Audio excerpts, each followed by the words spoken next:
शादी कर लेते हैं। मैं हमेशा हमेशा के लिए तुम्हारी बन के रहना चाहती हूँ।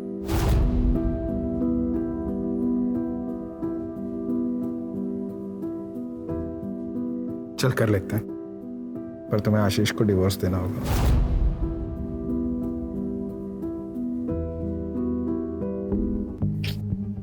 वो डिवोर्स के लिए कभी नहीं मानेगा। इसीलिए तो समझा रहा हूँ, जो चल रहा है उसे चलने दो। देखो मेरे पास अच्छी गाड़ी होती, अच्छा घर होता, अच्छी जॉब होती, तो तुम्हें आशीष के साथ रहने ही नहीं देता। मैं खुद ही बोल देता, लात मार के भगाओ इससे। मैं समझती हूँ जितेन, पर ऐसे छुप छुप के मिलने में तो खतरा है ना। अगर किसी दिन आशीष को पता चल गया तो तब की तब देखेंगे।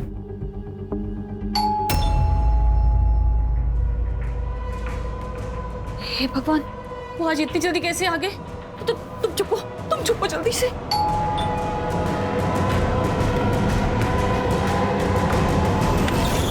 घंटी सुनाई नहीं देती क्या? कब से कंट्रोल करके खड़ा हूं।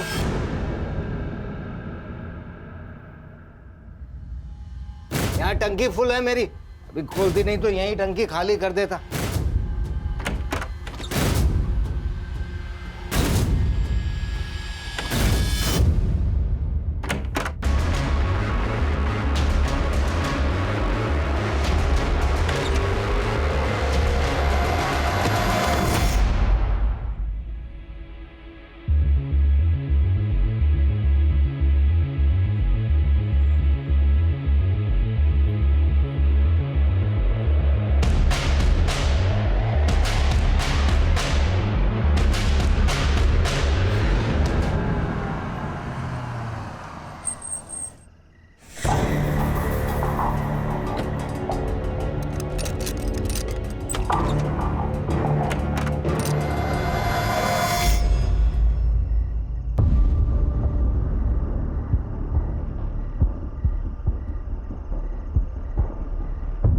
क्या हुआ?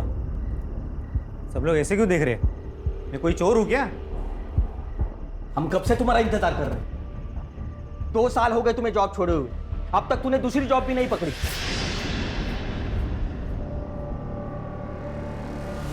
तुम्हें पता भी है 5 लोगों के परिवार के लिए कितना खर्चा आता है? देख, मैं अकेले इस घर का खर्चा नहीं उठा सकता। तो मैंने कब मना किया है? जब भी जॉब लगेगी ना, सारे पैसे लौटा दूंगा। जैसे आवारों की तरह घूमने से जॉब नहीं मिलती, उसके लिए हाथ पैर मारने पड़ते हैं। दिन भर है ना काम के लिए बाहर घूमता हूँ। अगर इतना लग रहा है ना, तो तुम्हारे कमाई का एक निवाला नहीं खाऊंगा कल से। मुझे पता है जॉब कैसे ढूंढी जाती है, ज्यादा भाषण देने की जरूरत नहीं है। देख अक्षय, तू कल से घर में पैसे देना शुरू कर दे, नहीं तो चला जाए यहाँ से। चला जाऊं? ऐसे कैसे चला जाऊं? ये घर है ना, हम दोनों के नाम पे है। मैं नहीं जाने वाला। आपको पता भी है इस घर में जीना मेरे लिए कितना मुश्किल हो गया है। जहां बात बात पर जताया जा रहा है कि हम पर एहसान किए जा रहे हैं। मैं कुछ नहीं जानती, आप इनके पैसे दे दीजिए, नहीं तो हम ये घर छोड़कर चले जाएंगे।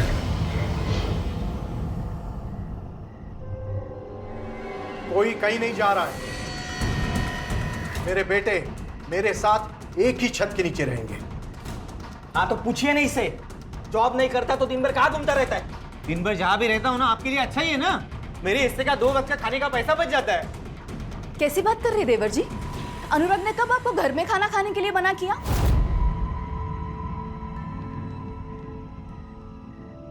तो फिर किसी को क्यों जानना है मैं दिन भर क्या करता हूँ, कहाँ रहता हूँ? पापा आप ना हमें हमारा हिस्सा दे दीजिए। बस, दोबारा मुझे ये बात नहीं सुननी।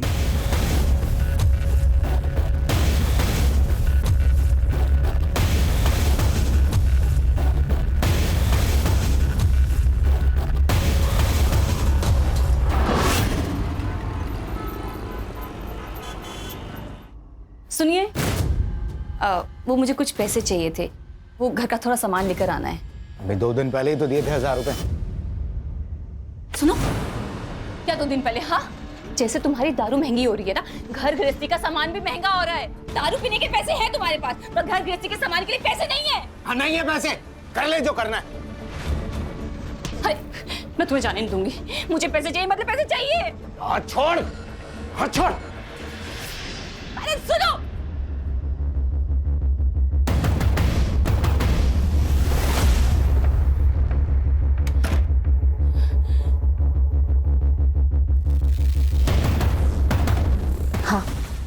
वो अभी घर से बाहर निकला है। ठीक है।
बॉडी पर कहीं भी स्ट्रगल के मार्क्स नहीं है, लेकिन बॉडी पर स्टैबिंग मार्क्स हैं।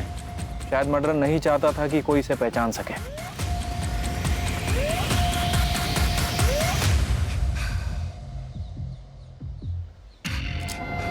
सर 500 मीटर पर एक गाड़ी मिली है, गाड़ी के आसपास खून है। सर गाड़ी में कुछ नहीं मिला। आरटीओ ऐप से कंफर्म किया है कि ये गाड़ी आशीष खुराना के नाम पे है। आशीष खुराना? सर आशीष खुराना की वाइफ सिमरन ने आज सुबह ही उनकी मिसिंग कंप्लेंट दर्ज करवाई थी। बॉडी के साथ में ये खून मैच करके देखो, सिमरन को बुला के आइडेंटिफिकेशन करवाओ, ये गाड़ी फॉरेंसिक में भेजो और आशीष का सीडीआर और कल रात की लोकेशन निकलवाओ। Yes sir.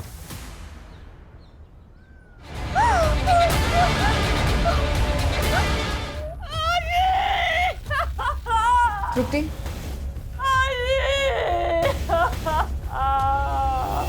कल शाम को काम से लौटा तो थर्ड फ्लोर से चिकने चिल्लाने की आवाज़ आ रही थी। मैं समझ गया पुराना फैमिली फिर से झगड़ा कर रही थी। जाके देखा तो आशीष गुस्से से भाग गया। सर इन दोनों का तो लगा ही रहता है।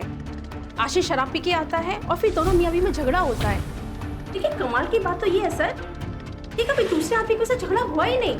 कौन दूसरा आदमी? सर एक आदमी है, जब आशीष घर पे नहीं होता है ना तब वो घर पर आता है। मैं उसे जानती नहीं हूँ, लेकिन हाँ मैं उसे देखूंगी तो जरूर पहचान जाऊंगी।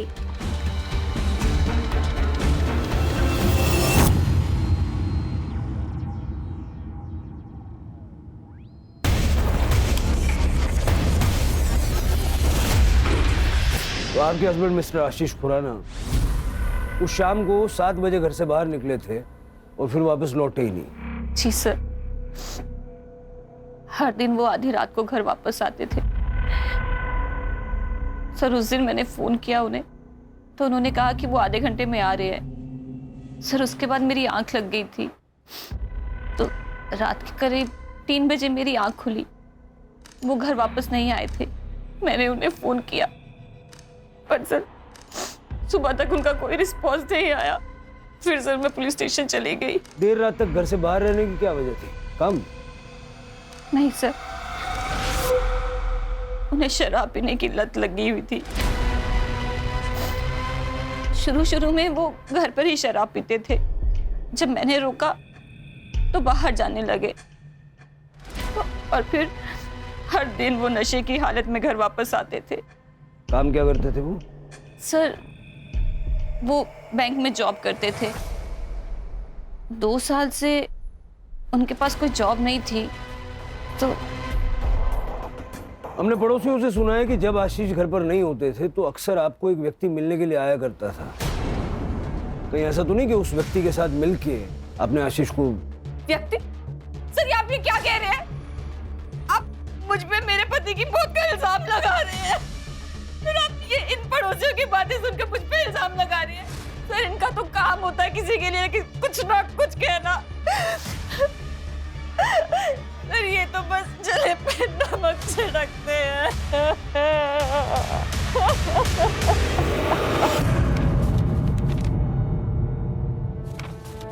क्या इस आदमी को जानते हो? हाँ मैडम, यह आदमी तो कल रात को यहाँ पर बैठ के दारू पी रहा था।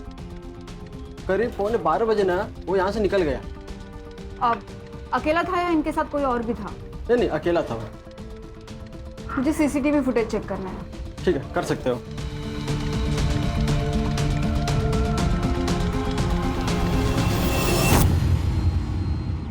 हमने बार का सीसीटीवी फुटेज चेक किया और जैसे मैनेजर ने हमें बताया वैसे ही आशीष बार में अकेला ही ड्रिंक कर रहा था और 11:45 को आशीष बार से अकेला ही निकला और आशीष के लोकेशन डिटेल के अनुसार वो नॉन स्टॉप ट्रैवल कर रहा था वहां तक जहां पर हमें उसकी बॉडी मिली, जो कि एक सुनसान जगह है। आशीष अकेला गाड़ी चला रहा था, इसका मतलब किसी ने रास्ते में उसे रोका और उस पर हमला किया। ये 12 तारीख की रात का मालजीपाड़ा का डंप डेटा निकल हुआ। Yes sir. Sir PM report और फॉरेंसिक रिपोर्ट आ गई है। सर रिपोर्ट के हिसाब से उसकी मौत 12 तारीख की रात 12 से 13 तारीख की सुबह 3 बजे के बीच में हुई। मल्टीपल स्टैबिंग और एक्सेसिव ब्लड लॉस और सर उसके लंग्स में धुएं के ट्रेसेस नहीं मिले, मतलब कि उसे मारने के बाद जलाया गया। और सर फॉरेंसिक में कुछ खास नहीं है, उसकी कार में उसके अलावा किसी के फिंगरप्रिंट नहीं है।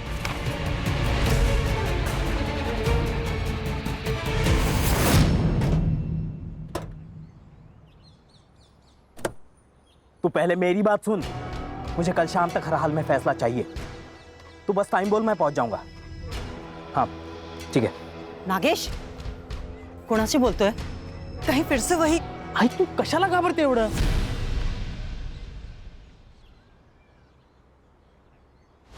अरे दे, मैं सब पिक कर दूंगा। चल ठीक है, बाय।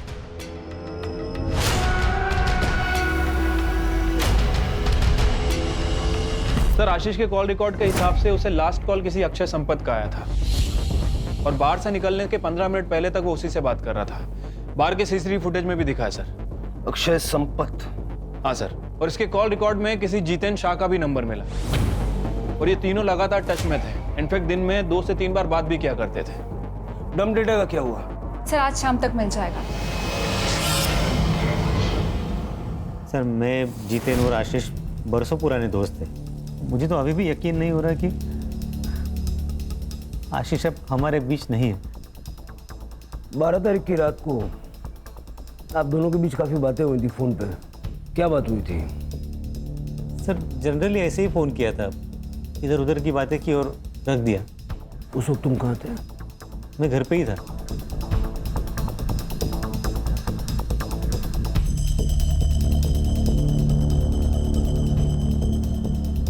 हाँ कदम, ठीक है सर।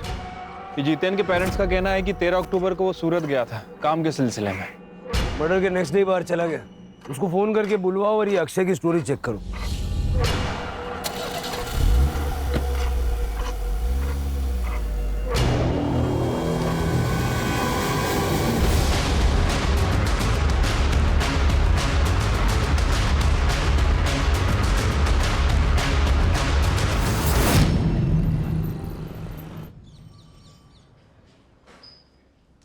झूठ क्यों बोला? जिस वक्त आशीष बाहर से बाहर निकला उसी वक्त तू भी अपने घर से बाहर निकला और फिर रात को 1:30 बजे तक तुम्हारा फोन स्विच ऑफ था। वो क्या है सर, मैं रात को अक्सर बाहर जाया करता हूँ। वो क्या है ना, मुझे पान खाए बगैर नींद नहीं आती। और रही बात मोबाइल की, तो मेरी मोबाइल की बैटरी डाउन हो गई थी सर, इसलिए स्विच ऑफ हो गया था। लेकिन मैं जैसे ही घर लौटा मैंने चार्जिंग पे लगाया और सो गया। कितने घंटे तक बाहर था? यही कोई लगभग 1 आध घंटा। पान वाले के वहाँ बहुत भीड़ थी क्या 1 घंटा लग गया? नहीं सर, वो क्या है, मैं पान खाने के बाद ड्राइव पे जाता हूँ, वो ट्रैफिक कम रहती है ना रात को। कौन से पान वाले के वहाँ गया था? चौरासी पान वाला सर। अक्षय साहब वो तो हमेशा आते रहते साहब। उस रात को भी करीब 12 बजे आए थे। तो मैं इतना यकीन कैसे है? उस रात उन्होंने मुझे 2000 रुपए का नोट दिया था। मेरे पास भी छुट्टा नहीं था, उन्होंने मेरे पे भरोसा कर लिया। वो बोले मैं रोज आते रहता हूँ, बाद में पैसे लेके जाऊंगा। ठीक है, थैंक यू।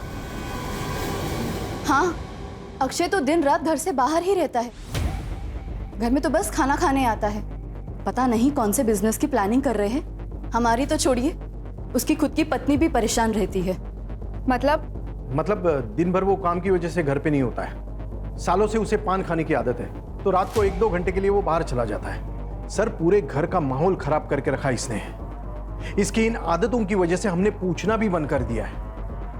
आप तो अक्षय की पत्नी है, आपको तो पता होगा ना कहाँ कितना वक्त गुजारते हैं आपके पति। सर मैं ज़्यादा कुछ पूछती नहीं हूँ उन्हें। जब तक वो आता है मैं सो जाती हूँ, इसलिए हम दरवाजे को लॉक भी नहीं करते, ताकि उन्हें जब भी आना हो रात को वो आ जाते हैं।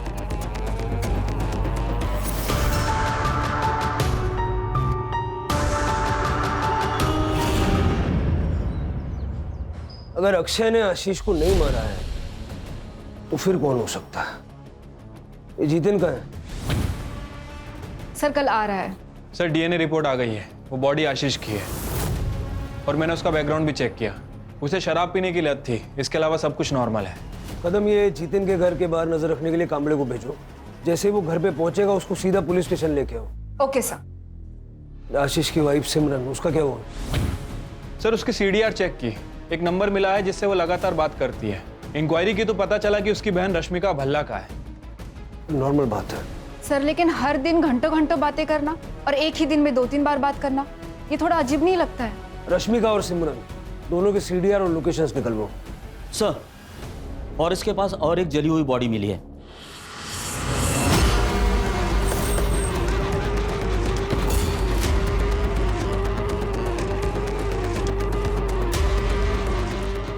बघा जरा। सर,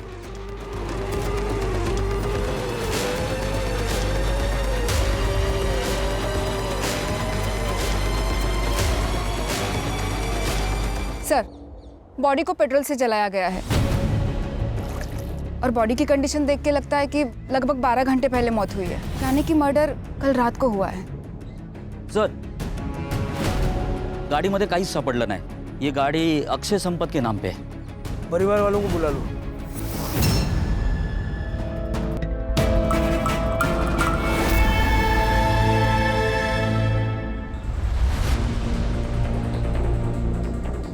हमें बॉडी पर से ये वॉलेट, कपड़े और ये घड़ी मिली है। ये तो अक्षय के सर।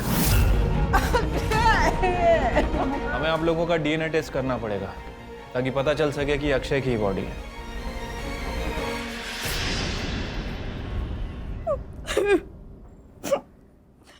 बहुत कोसते थे सर ये लोग हमें, उनकी नौकरी क्या चली गई, हमारी हालत तो भिखारी जैसे हो गई थी, इसीलिए अक्षय ने इनसे हिस्से की बात की थी। सर, मैं अपने फैमिली को टूटने नहीं देना चाहता था, इसलिए मैंने उसे हिस्सा देने से मना कर दिया था। सर, ऐसा कौन सा बाप है जो अपने बेटे की बुरी आदतों की वजह से उसे ना डांटे? 2 साल हो गए सर और जॉब ना मिले, कैसे हो सकता है सर? मेरा बेटा कामचोर हो गया था, इसलिए मैं उसे सही रास्ता दिखाना चाहता था। तो घर तुम्हारी इनकम से चल रहा था तो घर में भी तुम्हारी चलती होगी। बिल्कुल नहीं सर, भाई था वो मेरा, और सर कभी कभी समझाने के लिए सख्त रवैया अपनाना पड़ता है, और वैसे हम लोग सब प्यार से ही समझा रहे थे उसको सर। पहले आशीष और अब अक्षय, 2 दोस्तों की मौत हुई है। ये इत्तेफाक है या सोची समझी साजिश? दोनों मर्डर्स के बीच में कोई कनेक्शन नजर आ रहा है? नहीं सर। सिवाय इसके कि दोनों दोस्त थे और दोनों को मारने का तरीका सेम है। कुछ तो है जो हमें सतह पे नजर नहीं आ रहा, कुछ ऐसा जो इन दोनों के या तीनों के पास से जुड़ा हुआ है। सर, जितिन आ गया। क्या? अक्षय नहीं रहा? उसका मर्डर हुआ है उसी तरह जैसे आशीष का हुआ। जब ये सब हुआ तुम कहां थे? सर, डायमंड के बिजनेस में हाथ आजमाना चाहता था। सूरत गया था अपने कजिन के पास, उसका डायमंड पॉलिशिंग का काम है। तुम्हारे अक्षय और आशीष के बीच में रिश्ते कैसे थे? तीनों गहरे दोस्त थे सर, एक दूसरे के बहुत करीब, लेकिन अब तो मैं अकेला।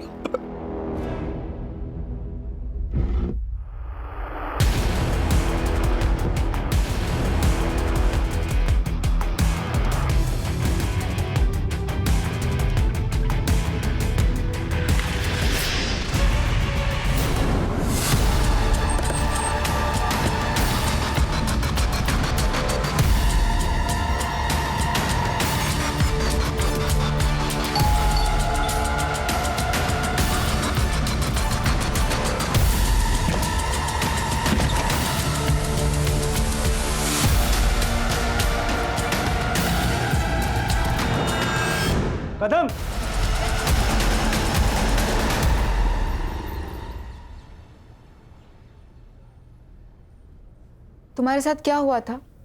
किसने तुम्हारे साथ ऐसा किया? अक्षय अक्षय संपत ने किया। अक्षय संपत? मैम मैम मैं फंस चुकी हूँ, प्लीज मदद कीजिए। क्या यही है वो आदमी?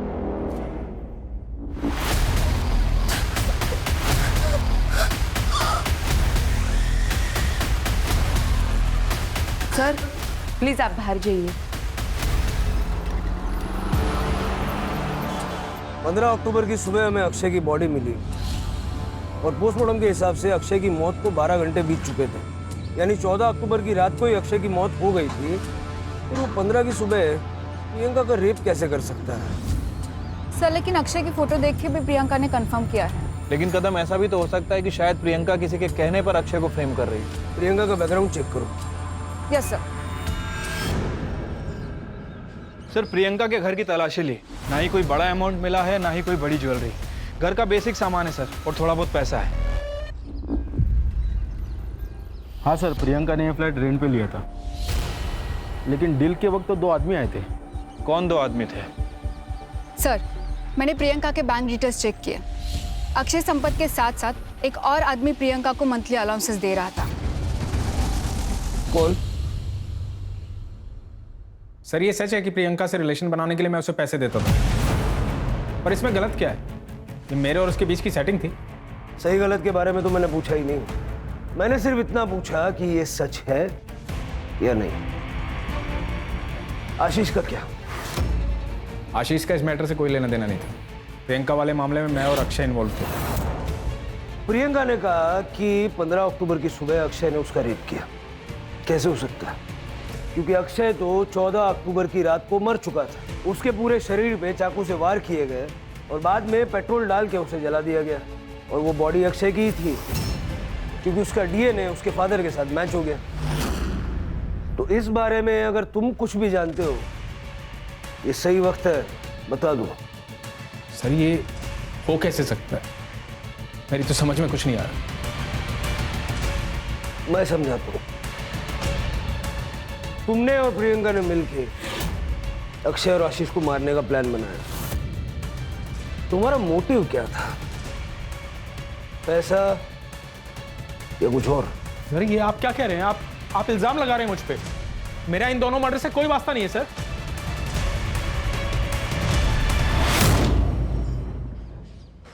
सर आशीष, जितेन और अक्षय हैं। इन तीनों की दोस्ती के अलावा एक और कनेक्शन है इन तीनों से रिलेटेड। सर 3 साल पहले इन तीनों को एक बड़े स्कैम के चक्कर में पकड़ा था, लेकिन सबूत ना होने की वजह से इन्हें छोड़ दिया गया। मैंने उस केस के इन्वेस्टिगेशन ऑफिसर नचिकेत परब को बुलाया है। सर मैंने आशीष और अक्षय के मर्डर के बारे में पढ़ा। 3 साल पहले आशीष, अक्षय और जितेन इन तीनों ने मिलकर मुंबई के बैंक में फ्रॉड किया था, जिसकी इन्वेस्टिगेशन मैं कर रहा था। क्या किया था? सर दरअसल आशीष, अक्षय और जितेन तीनों लोन डिपार्टमेंट में काम करते थे। 3 साल पहले गवर्नमेंट ने गरीब लोगों के लिए एक स्कीम लाई थी, जिससे वो गरीब लोगों को 50,000 रुपये का लोन दे रही थी।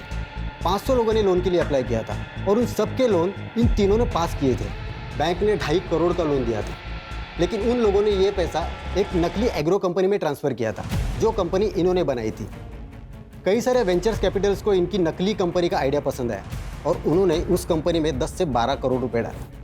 तब तक इन लोगों ने एक बड़ा सा ऑफिस लेके उन सबको झांसे में रखा और जैसे ही उनका काम बन गया, उन्होंने ऑफिस बंद किया और फरार हो गए। जब वेंचर कैपिटल्स को एहसास हुआ कि वो कंपनी नकली थी, तो उन्होंने एफआईआर दर्ज की। सर हमने तो सारे प्रोटोकॉल्स फॉलो किए थे। यस सर, हमने तो पूरे वेरिफिकेशन के बाद ही लोन सैंक्शन किया था उन लोगों को। सर लोन लेने के बाद वो लोग अपने पैसे का क्या करते हैं, हमारा लुकआउट नहीं। उन लोगों ने तुम्हारे कहने पे अपना सारा पैसा तुम्हारी नकली कंपनी में लगा दिया। सर किस कंपनी की बात कर रहे हैं आप? सर आप क्या बोल रहे हो ना, कुछ समझ में नहीं आ रहा है। सर हमारे हाथ में कोई सबूत नहीं था, इसलिए केस को बंद करना पड़ा। 12.5 करोड़ गायब थे, 10 करोड़ वेंचर कैपिटल्स के और 2.5 करोड़ बैंक के, जो बैंक ने लोन में दिए थे। और केस के चलते इन तीनों को सस्पेंड कर दिया गया। सबसे इंटरेस्टिंग चीज़ ये है कि इतना बड़ा घपला करने के बाद भी कहीं कोई प्रूफ नहीं मिला। सर क्योंकि उन्होंने अपने या अपने फैमिली के नाम पे कुछ भी नहीं रखा था। उन्होंने नकली नाम, नकली एड्रेस नकली पैन कार्ड और नकली आधार कार्ड से उस कांड को अंजाम दिया था। और रजिस्टर ऑफ कंपनी में भी उन्होंने किसी को घूस खिला के अपनी कंपनी रजिस्टर करवाई थी, इसलिए किसी ने अच्छे से कंपनी की जांच पड़ताल भी नहीं की। तो ये थी वो मिसिंग कड़ी। तो तुमने जितेन की मदद इसलिए की ताकि वो अक्षय और आशीष को मार के उनका सारा पैसा हथिया सके। मैंने कुछ नहीं किया है, मैं तो खुद एक विक्टिम हूँ। पापा अक्षय और जितेन अंकल के लिए काम करते थे। उनकी डेथ के बाद मैं और मम्मी बहुत अकेले हो गए थे। मुझे अपनी आगे की एजुकेशन के लिए पैसे चाहिए थे। मैंने जितेन अंकल को कहा, उन्होंने मुझे बुलाया और मेरा फायदा उठाया। बाद में अक्षय अंकल ने भी यही किया। तुम्हारी कहानी पे कैसे यकीन करें? अक्षय की 14 तारीख की रात को मौत हो गई थी, फिर 15 तारीख की सुबह को वो तुम्हारे साथ कैसे हो सकता है? मैं कसम खा के कहती हूँ, मैंने कुछ भी झूठ नहीं बोला है। उस दिन सुबह अक्षय ही था। कल हॉस्पिटल से डिस्चार्ज मिलेगा, शहर छोड़ के नहीं जाना। ये जितेन अभी भी प्रियंका की बिल्डिंग में जाता है सर, और जिस दिन प्रियंका हॉस्पिटल में थी ये उस दिन भी उस बिल्डिंग में गया था। पैसे ढूंढने गया होगा। सर हमने तो फ्लैट को बहुत अच्छे से चेक किया था, हमें तो पैसे नहीं मिले सर।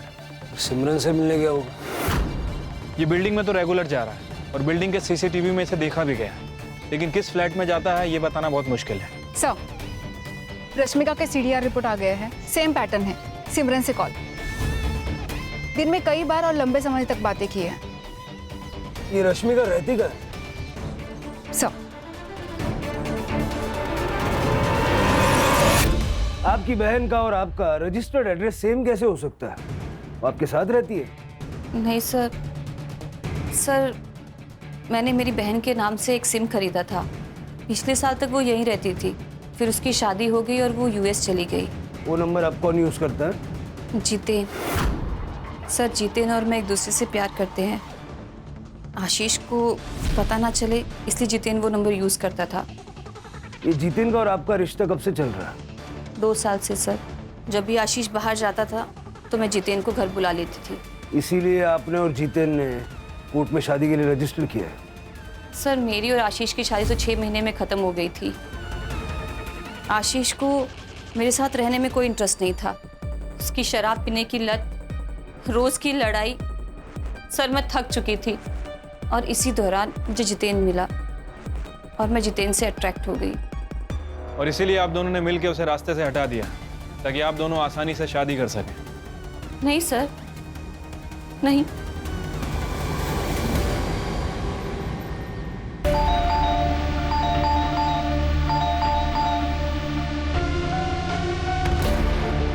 सचिन अच्छा हुआ तुम आ गई। देखो ना बहुत स्मेल आ रही है, गेट भी नहीं खोल रहा है। मैं पुलिस को फोन करता हूँ। Hello hello police station.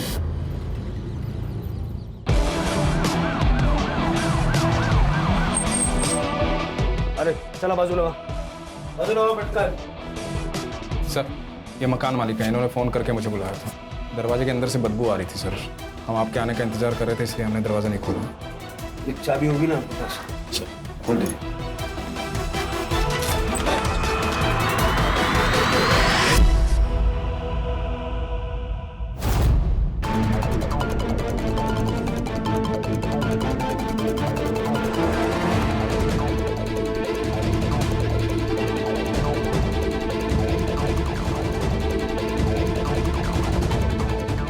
Sir ये सुसाइड नोट मिला है। पुलिस को सब कुछ सच बताने की बात थी। पुलिस मुझे ही मर्डर्स का जिम्मेदार मान रही है। जब पुलिस ही गलत इल्जाम लगाएगी तो मैं किसके पास मदद के लिए गुहार लगाऊं? मैं पूरी तरह निराश हो चुकी हूँ, इसलिए मैं अपनी जिंदगी खत्म कर रही हूँ। सर आशीष और अक्षय की मर्डर की इन्वेस्टिगेशन कहाँ तक पहुंची है? देखिए इन्वेस्टिगेशन अभी चल रही है, अभी कुछ कह नहीं सकते। आप लोग कुछ कहते ही क्या है सर? 2 लोगों का मर्डर हो चुका है और दोनों के ऊपर 12 करोड़ की लूट का इल्जाम है। एक लड़की ने सुसाइड कर लिया, चाहे तो आप उसको बचा सकते थे अगर आप अपना काम ढंग से करते तो। लेकिन आप लोगों ने ऐसी कोई कोशिश नहीं की। जवाब दीजिए सर। मैम अभी इन्वेस्टिगेशन चल रही है, जो भी अपडेट होगा हम आप लोगों को बता देंगे। प्लीज चलिए आप लोग। सर आइए। सर आप रात को सुकून की नींद कैसे सो पाते हैं, ये जानते हुए कि आपकी वजह से किसी की मौत हो गई है? क्या आपको बुरा नहीं लगता इस बात का? जवाब दीजिए सर, हम सब जानना चाहते हैं इस बारे में। आप लोग प्लीज चलिए। लेकिन सर हमारे सवालों का क्या? मैडम आगे बात चला।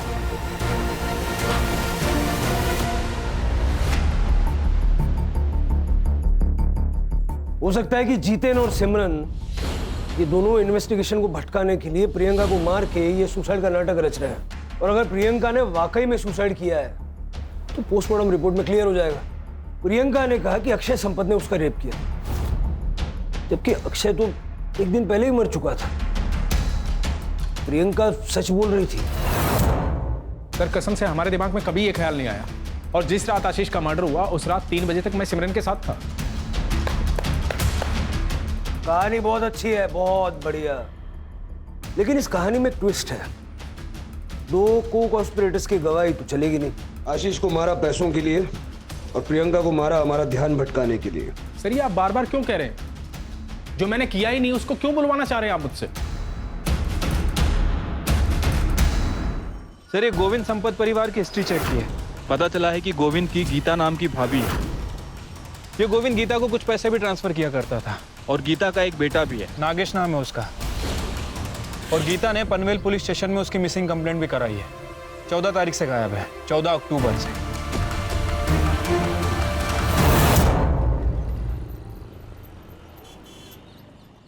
नागेश की किसी के साथ कोई दुश्मनी वगैरह थी क्या? नहीं तो। 14 अक्टूबर को नागेश कहाँ गया था? उस दिन उसने शाम को मुझे फोन किया था और मुझसे कहा कि उसे आने में देरी होगी। मैंने उससे पूछा भी क्यों। उसने कहा था वो घर आके मुझे खुशखबरी देगा, लेकिन वो नहीं आया। कदम, नागेश की गाड़ी की डिटेल्स ले लो। यस। सर, नागेश के सीडीआर रिपोर्ट के अकॉर्डिंग उसे 14 अक्टूबर की शाम को थाने के किसी पीसीओ से फोन आया था। सर जब मैंने उसकी लोकेशन डिटेल्स चेक की तो उसने पनवेल से लेकर थाने तक ट्रैवल किया है। और सर इंटरेस्टिंग बात तो ये है कि उसकी आखिरी लोकेशन वहां पर मिली है जहां पर हमें अक्षय की जली हुई बॉडी मिली। इसका मतलब ये है कि या तो अक्षय ने नागेश को मार दिया और ये दिखाया कि मर्डर अक्षय का हुआ है, और या तो फिर नागेश ने अक्षय को मार डाला और वहां से निकल गया। जो जली हुई बॉडी हमें मिली थी उसका डीएनए गीता से मैच करके देखो और नागेश का मोबाइल ट्रैक करो।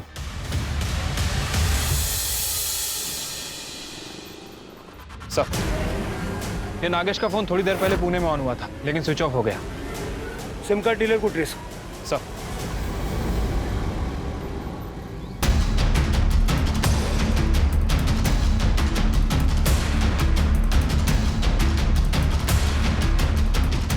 इनमें से कौन था? सर ये था।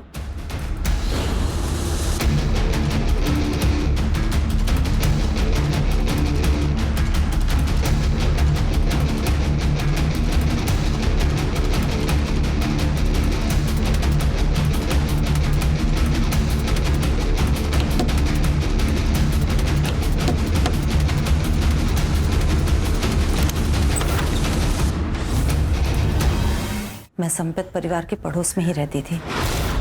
गोविंद शादीशुदा थे, फिर भी हमें एक दूसरे से प्यार हो गया और उसने मुझसे मंदिर में शादी कर ली। और जब मैं प्रेग्नेंट हुई तो उसने मुझे पनवेल वाले घर में शिफ्ट कर दिया ताकि हमारे रिश्ते के बारे में किसी को पता ना चले। लेकिन हाँ, गोविंद की पहली बीवी के बच्चों से उसकी कुछ लड़ाई चल रही थी। प्रॉपर्टी और पैसे के हिस्से को लेकर गोविंद नागेश को हिस्सा देना चाहता था, लेकिन अक्षय और अनुराग को मंजूर नहीं था, इसलिए कई बार उन लोगों में झगड़ा हुआ। तू पहले मेरी बात सुन। मुझे कल शाम तक हर हाल में फैसला चाहिए। तू बस टाइम बोल, मैं पहुंच जाऊंगा। और किसी से उसकी कोई लड़ाई नहीं थी।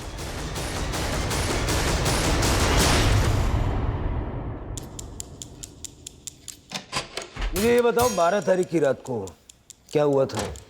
सर मैंने आशीष को फ़ोन किया। आशीष, कल फिर से कोई नया बहाना बनाया तो तुम यही बोलोगे कि पैसे कहीं और छुपाए, वहाँ लेने जाना है। अरे तू टेंशन मत ले यार, एक काम कर, तू आज ही आजा, मैं आज ही तेरे को दे दूंगा। तो तूने सोचा कि सारा पैसा तू ले लेगा? सर मेरे मन में लालच आ गया था। सबसे पहले मैं चौरस या पान वाले के पास गया और इस बात का ध्यान रखा कि उसे याद रहे कि मैं उसकी दुकान पर आया था। मैंने उसको 2000 का नोट दिया और बोला कि छुट्टा बाद में ले लूँगा। उसके बाद मैं उस रास्ते पर निकल गया जहाँ से आशीष गुजरने वाला था। पीछे आशीष की गाड़ी आई, मैं उसका पीछा करने लगा।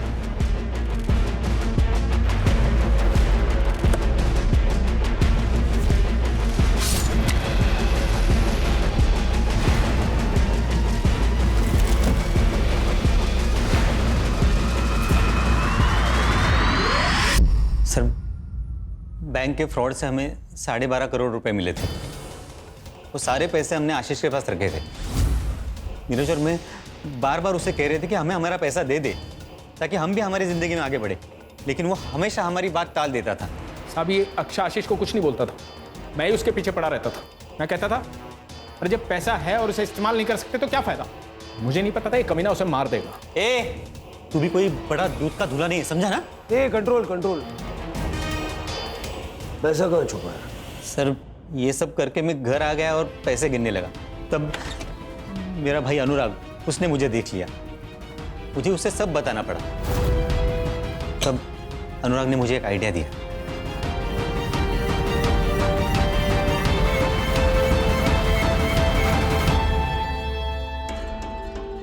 देखिए आशीष के मर्डर केस में ना चांसेस है कि पुलिस तुझ पे शक करे, क्योंकि उसे लास्ट कॉल तूने किया है।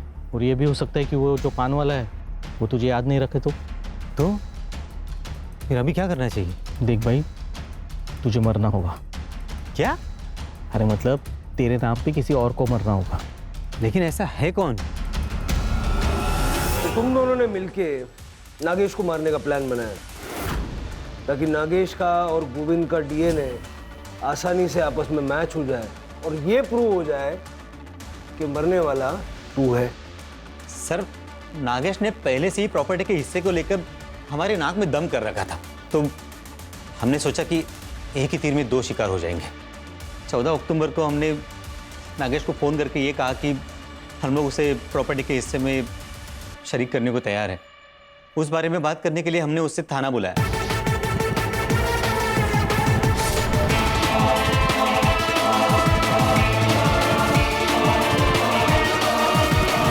अनुराग और मैं रात भर यहाँ वहाँ घूमते रहे, यही सोचते कि आगे क्या करना है।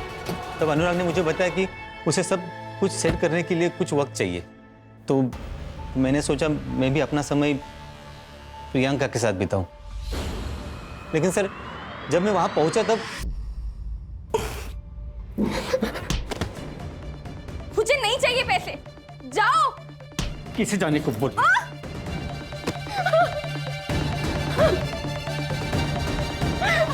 तब तक अनुराग ने पुणे में मेरे लिए टैक्सी ड्राइवर के जॉब का इंतजाम करके रखा था। मैं प्रियंका को उसी हालत में छोड़कर पुणे चला गया। वहाँ जाकर मैंने नागेश की गाड़ी बेच दी और नकली आधार कार्ड बनवाए। चार्जशीट बनाओ और वो अनुराग को ढूंढ के ले आओ। चलो।